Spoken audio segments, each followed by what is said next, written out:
नमस्कार साथियों, सफल आईएएस में आपका हार्दिक स्वागत है। आज हम करंट के एक मुद्दे पर चर्चा करेंगे। ठीक है, देखिए आपके सामने भारत अंतरिक्ष स्टेशन, जो अभी कल ही इस मुद्दे पे क्या हुई है, व्यापक चर्चा हुई है और ये हमारे सामने क्या हुआ, प्रस्तुत हुआ है। देखिए इसका उद्देश्य क्या है, भारत अंतरिक्ष स्टेशन का उद्देश्य क्या है, पृथ्वी की निचली कक्षा तक भारत की उपस्थिति को बताना है, साथ ही अंतर्राष्ट्रीय सहयोग को बढ़ाना है। भारत ये दोनों काम करना चाहता है।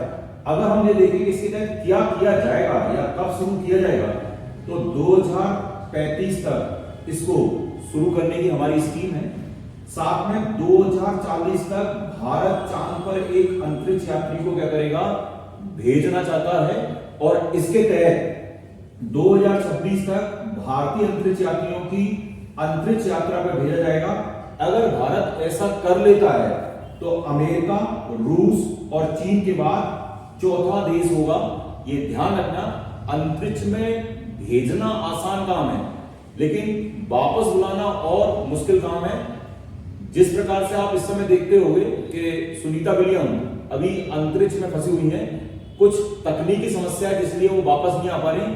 तो भारत अपने मिशन के तहत ये प्रयास कर रहा है कि जो अंतरिक्ष यात्री हमारे जाएंगे वो सुरक्षित वापस लौटें, और सुरक्षित वापस लौटने के लिए उनकी जो लैंडिंग कराई जाएगी वो समुद्र में कराई जाएगी।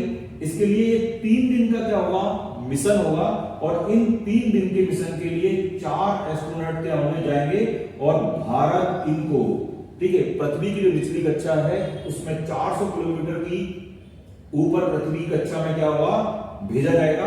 अभी तक अगर भारत की उपलब्धियां देखें तो ये ध्यान रखना, भारत ने जब से अंतरिक्ष कार्यक्रम शुरू किया है बहुत कम समय के अंदर भारत ने बड़ी उपलब्धियां क्या है, प्राप्त की हैं। कुल 432 उपग्रह भारत छोड़ चुका है। इनमें से 10 साल के अंदर 397 उपग्रह भारत ने छोड़े हैं। और आपको सुन के ताज्जुब होगा कि ये सारे उपग्रह किसके थे, विदेशी थे। और 90% उपग्रह पिछले दशक यानी पिछले 10 साल के तहत क्या हुए हैं, छोड़े गए हैं। भारत का लक्ष्य क्या है इस अंतरिक्ष कार्यक्रम के तहत, भारत अंतरिक्ष स्टेशन के पहले चरण को सेटअप करना चाहता है और सेटअप करने के लिए गगनयान मिशन शुरू कर रहा है, जो मैंने आपको बताया। इसके लिए 4 एस्ट्रोनॉट क्या होंगे, भारत भेजेगा।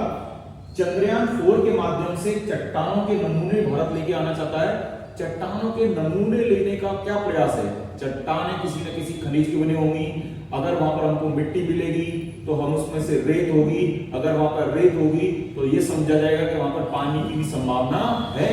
इसके साथ साथ शुक्र के अध्ययन के लिए भारत क्या कर रहा है, प्रयास करेगा। 2047 तक भारत अंतरिक्ष के क्षेत्र में ग्लोबल लीडर बनने के लिए क्या कर रहा है, तत्पर हो रहा है। और भारत अपनी धमक भी अंतरिक्ष के क्षेत्र में बताना चाहता है कि यही देश नहीं है जो अंतरिक्ष के क्षेत्र में काम कर रहे हैं, हमारे पास भी इतनी तकनीक है कि हम अपना दायरा बढ़ाएं और दूसरे के ऊपर डिपेंड न रहें। क्योंकि आपको पता है कि अभी तक हम अंतरिक्ष में यात्री नहीं भेज पाते, जबकि हमारी अंतरिक्ष टेक्नोलॉजी के तहत हमने विश्व के अन्य देशों के यानों को बहुत सस्ते दामों में भेजा है। ये हमारे लिए क्या होगी, उपलब्धि होगी। धन्यवाद।